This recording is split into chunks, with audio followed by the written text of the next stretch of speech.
রোজ রোজ তেল মশলা খাবার খেয়ে বিরক্ত? আজকে ঘরে থাকা কিছু উপকরণ দিয়ে তেল ছাড়া হেলদি স্বাস্থ্যকর খাবার ঝটপট করে তৈরি করে ফেললাম। আর একবার না বানিয়ে খেলে তাহলে কিন্তু মিস করবেন। এতটাই হেলদি আর এতটাই মজার হয়ে থাকে। একবার বানিয়ে খেলে বারবার খেতে ইচ্ছে করবে, এতটাই মজার একটা নাস্তা। আর সকালে যদি এমন নাস্তা হয় তাহলে তো সকালটা জমেই যায়। আপনি চায়ের সাথে বিকেলেও কিন্তু এই নাস্তাটা তৈরি করে খেতে পারেন, কারণ এই নাস্তাটা এমন একটা নাস্তা সবসময় কিন্তু দেখা যায় অতিথি আপ্যায়নও খুব সুন্দরভাবে জমে যায়। আসসালামু আলাইকুম এভরিওয়ান, কেমন আছেন আপনারা সবাই? এই তো শুরুতেই আমি এখানে কিন্তু মুরগির মাংসের বুকের অংশ এক টুকরা নিয়ে নিয়েছি। এখন এগুলো কিন্তু খুব সুন্দর করে পিস পিস করে কেটে নিচ্ছি, আর খুব সুন্দর করে ছোট ছোট করে কেটে নিতে হবে, যেহেতু এটা আমি একটা পুরে তৈরি করে নেব এই কারণে। আর এখানে আমার দেখতেই পাচ্ছেন সবগুলো কিন্তু মুরগির মাংসগুলো আমার কাটা হয়ে গিয়েছে। এখন আমি এই তো প্লেটে উঠিয়ে রাখছি, আর এখানে 2টা আলু নিয়ে নিয়েছি। আর এই আলু দিয়ে আজকে আর মুরগির মাংস বুকের অংশটা দিয়ে কিন্তু পুরটা তৈরি করে নেব। আর এখানে 2টা আলু নিয়ে নিয়েছি, আর আলুটাও কিন্তু মুরগির মাংসটা যেভাবে আমি কেটে নিয়েছি সেইভাবে কিন্তু ছোট ছোট করে পিস পিস করে কেটে নেব। আমরা সবসময় দেখা যায় যে তেল মশলা খাবার খেতে খেতে এক সময় বিরক্তই হয়ে যায়, আর তেল মশলা খাবারটা কিন্তু স্বাস্থ্যের জন্য তেমন একটা ভালো না। আর মাঝে মাঝে যদি আমরা তেল মশলা ছাড়া বিভিন্ন রকমের বিভিন্ন আইটেমের যদি আমরা নাস্তা তৈরি করে খেতে পারি তাহলে কিন্তু দেখা যায় স্বাস্থ্যের জন্য আমাদের খুবই ভালো। এই কারণে কিন্তু মাঝে মাঝে দেখা যায় যে তেল মশলা ছাড়া খাবারটা কিন্তু খুবই ভালো লাগে, যেমন মুখেও স্বাদ লাগে তেমনই কিন্তু স্বাস্থ্যের জন্য খুবই উপকারী। আর এখানে দেখতেই পাচ্ছেন আমি কিন্তু খুব সুন্দর করে সবগুলো আলুই ছোট ছোট করে পিস পিস করে কেটে নিচ্ছি।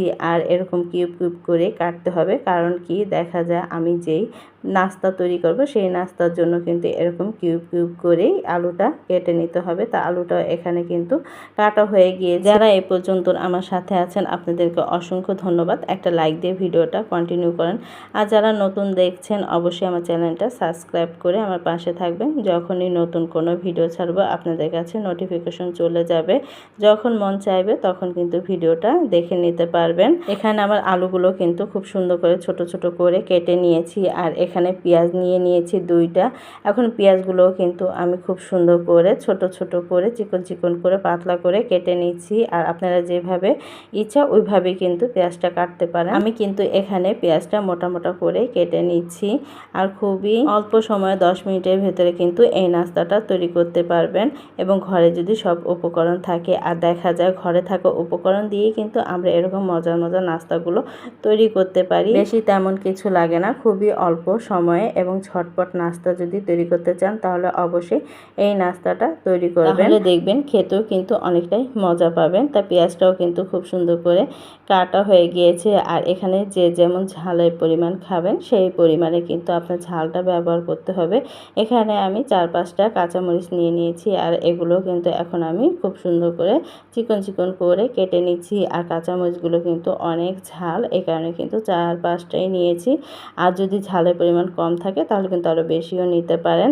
তা আমার এক এক করে এই তো দেখতেই পাচ্ছেন সবগুলো কিন্তু কেটে নিয়েছি। মুরগির মাংস, এই তো আলু আর পেঁয়াজ কাঁচামরিচ সবগুলো আমার কাটা হয়ে গিয়েছে। আর এখন আমি এসে পড়লাম সুজির ব্যাটারটা তৈরি করার জন্য। শুরুতেই কিন্তু আমি একটা পাত্র নিয়ে নিয়েছি, আর এখানে ছোট এক বাটি সুজি দিয়ে দিয়েছি, আর 2 টেবিল চামচ এখানে দিয়ে দিলাম গুঁড়া দুধ, আর দিয়ে দিলাম এখানে হাফ টেবিল চামচ বেকিং পাউডার, আর দিয়ে দিলাম এখানে পরিমাণ মতো লবণ আর একটা ডিম।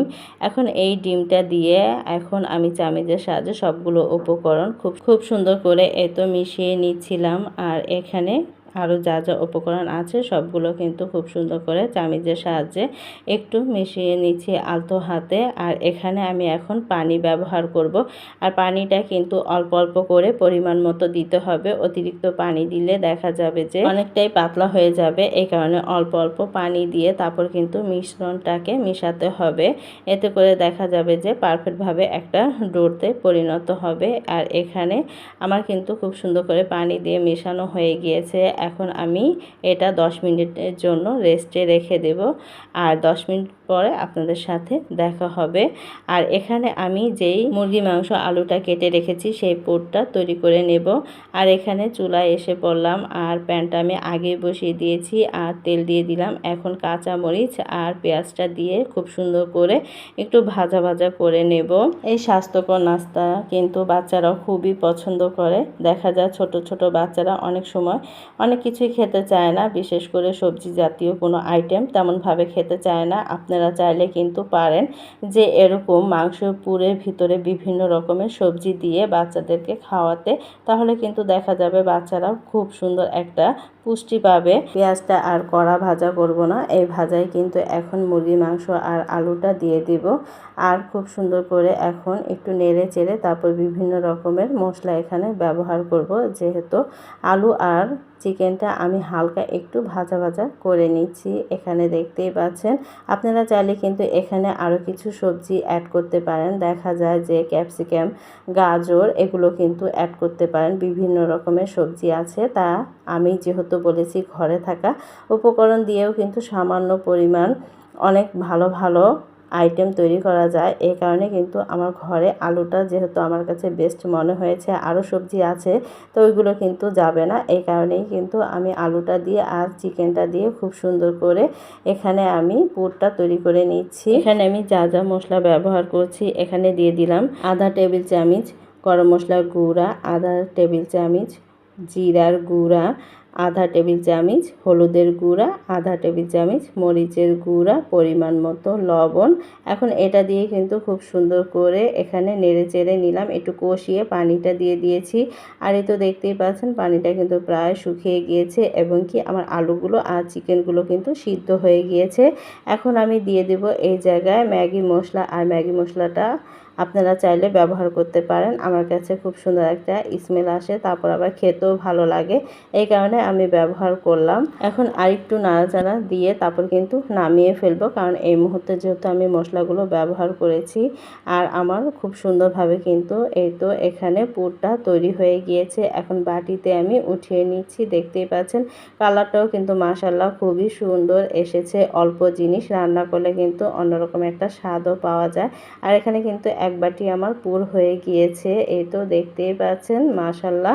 এখন চলে যাব আমি মূল রেসিপিতে। এই তো এখানে কিন্তু আমি তৈরি করে রেখেছি সুজির বেটারটা, আর দেখেন সুজি ফুলে কিন্তু ডাবল হয়ে গিয়েছে, অনেকটাই ঘন হয়ে গিয়েছে। এখনও আমি কিন্তু আরেকটু পরিমাণ পানি দিয়ে অল্প অল্প পানি দিয়ে ঘনত্বটা বুঝে বুঝে তারপর কিন্তু পানিটা ব্যবহার করছি।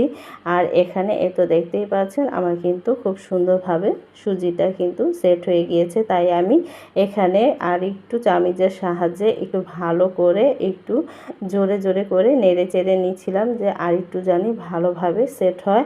আর এই তো এখানে কিন্তু আমার দেখতেই পাচ্ছেন স্টিলের বাটি নিয়ে নিয়েছি 3টা, তা এক সাইজ নেই, 2টা এক সাইজ, আর একটা একটু বড়, কিন্তু কোনো বেটার না। তা এখন কিন্তু এই তো আমি কিন্তু তেল ব্রাশ করে নিচ্ছি সবগুলো, তাহলে কিন্তু খুব সুন্দরভাবে উঠে যাবে, দেখা যাবে যে লেগে থাকবে না। আর এখানে প্রত্যেকটা কিন্তু তেল ব্রাশ করে নিচ্ছি এই বাটিগুলোতে। অতএব আরও বেশি বাটি থাকলে কিন্তু আরও বেশি ভালো হয়। আর যেহেতু আমার 3টা আছে, তাই আমি 3টা দিয়েই কিন্তু সুন্দরভাবে করে নিচ্ছি। আর এখানে দেখতেই পাচ্ছেন সুজির ডোটা কিন্তু আমি প্রত্যেকটা বাটিতে এই তো ঢেলে নিচ্ছিলাম পরিমাণ মতো, কারণ কি এখানে আমি যেহেতু চিকেনের পুরটা ব্যবহার করব, এই কারণে আমি আধা বাটি দিয়ে দিলাম বেটারটা। আর এখানে দিয়ে দিচ্ছি এখন চিকেন আর আলুর পুরটা মাছ বরাবর কিন্তু দিতে হবে। দেখা যাবে যে সাইড দিয়ে দিলে অনেক সময় বের হয়ে যেতে পারে, এই কারণে তারপর অনেক সেফটিভাবে দিলেও অনেক সময় দেখা যায় যে বের হয়ে যায়। তাই এখানে খুব সুন্দর করে মাঝখানে বরাবর দিতে হবে। এই তো আমি কিন্তু খুব সুন্দর করে একটু বেশি পরিমাণ করে কিন্তু দিয়ে দিচ্ছি, কারণ যেহেতু এটা যখন কামড়ে কামড়ে চিকেন আর আলুটা পড়বে তখন কিন্তু আরও বেশি ভালো লাগবে। তাই এখানে আমি আবার উপরে সুজির পুরটা কিন্তু দিয়ে দিচ্ছি, জানি না দেখা যায়, তাই কিন্তু একটু ঢেকে ঢেকে তারপর কিন্তু দিয়ে দিচ্ছি। আর মাশাআল্লাহ ফুলে কিন্তু টইটুম্বু ডাবল হয়ে যায় এরকম এইগুলো। কারণ দেখলে ভালো লাগে, যে জিনিস দেখতে ভালো লাগে সেই জিনিস কিন্তু খেতেও ভালো লাগে। আমার সবগুলোই কিন্তু দেখতেই পাচ্ছেন সুজি আর চিকেনের পুর দেওয়া হয়ে গিয়েছে। আর রাইস কুকারে আমি পানিটা আগেই গরম বসিয়ে দিয়েছিলাম, আর পানিটা কিন্তু গরম হয়ে গিয়েছে। এখন আমি সবগুলো বাটি কিন্তু রাইস কুকারে দিয়ে দিয়েছি, আর অতএব এটা হতে তেমন সময় লাগে না, খুবই অল্প সময়ে কিন্তু হয়ে যায়। তাই কিছুক্ষণ পরে আমি আসলাম, দেখলাম যে এক একটা ফুলে ডাবল হয়ে গিয়েছে। তাই এখানে দেখছিলাম যে কাঁচা আছে কিনা, কিন্তু না, কাঠির সাহায্যে দেখলাম যে একটাও কাঁচা না। তাই এখন এগুলো সবগুলোই কিন্তু নামিয়ে ফেললাম। এই তো দেখতেই পাচ্ছেন ফুলে কিন্তু ডাবল হয়ে গিয়েছে। আমি আগে একটু ছাড়িয়ে নিয়েছি, আর এখানে তেল ব্রাশ করেছি, তারপরও একটু খুব সুন্দর করে একটু ছাড়িয়ে ছাড়িয়ে নিলাম। আর এই তো আমি দেখতেই পাচ্ছেন খুব সুন্দরভাবে কিন্তু উঠে গেল। আর মাশাআল্লাহ কতটা সুন্দর হয়েছে, মনে হচ্ছে যে এক একটা ভাপা পিঠার মতো, কি বলবো। আর এটা তো ভাপে দিয়েই তৈরি করেছি, আর খুব সুন্দর কিন্তু হয়েছে, দেখতে ভালো লাগছে কিন্তু মাশাআল্লাহ, মানে ভাবতে পারিনি যে এত সুন্দর হবে। খুব সুন্দর হয়েছে। আর অল্প সময়ের ভিতরে ঘরে থাকা উপকরণ দিয়ে এত মজার নাস্তা তৈরি করে ফেললাম। আর ফুলে দেখতেই পাচ্ছেন ডাবল হয়ে গিয়েছে, আর অনেকটাই নরম হয়েছে কিন্তু। আর এখন আমি ছুরির সাহায্যে এই তো কেটে আপনাদের সাথে দেখাচ্ছি ভেতরটা কতটা লোভনীয় হয়েছে। একবার হলো আমি বলবো যে এই নাস্তাটা তৈরি করে খাবেন, খুবই হেলদিযুক্ত একটা নাস্তা, এবং কি ছোট থেকে বড় সবাই কিন্তু পছন্দ করবে। আমাদের ঘরে তো সবাই অনেক পছন্দ করে এত মজার নাস্তা, বলেন কে না পছন্দ করে। এই তো আমি সামনে থেকে দেখিয়ে দিচ্ছি আর কতটা সফট হয়েছে, আর গরম গরম সসের সাথে তো জমেই যায় মাশাআল্লাহ। তাই বলবো যদি আমার এই রেসিপিটা ভালো লাগে তাহলে অবশ্যই ট্রাই করবেন, ট্রাই করে আমাকে জানাবেন যে কেমন হয়েছে। তাই ভিডিওটা আর বড় করব না, সবাই ভালো থাকবেন, সুস্থ থাকবেন, আমাদের জন্য দোয়া করবেন। আল্লাহ হাফেজ।